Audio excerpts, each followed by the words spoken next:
akkana jechuun akkas jechuu miti.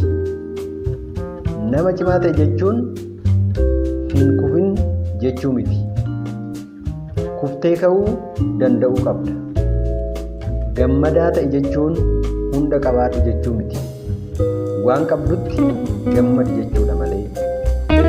Diina kee jaaladhu jechuun diinni gaariidha jechuu miti. Jibba caalaa jaalalli hunda caala jechuudha malee. Dhiifama godhi jechuun hin miidhamne jechuu miti. Garaa keessatti haala kaawwachuun rakkina biraa waan qabuuf malee. Hojii jaaladhu jechuun hojiin ati amma hojjetaa jirtu gaariidha jechuu miti. Boru akka hojii gaariin si eeggatu hojii har'aa hojjetaa jirtu jaaladhu jechuudha malee. Callisi jechuun hin dubbatin jechuu miti. Kan biraas dhaggeeffachuuf gurra kenni jechuudha malee.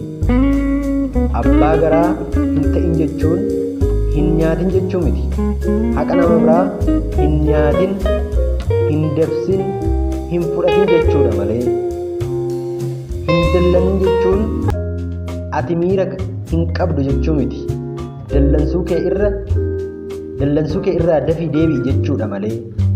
Akkana jechuun akkas jechuu miti.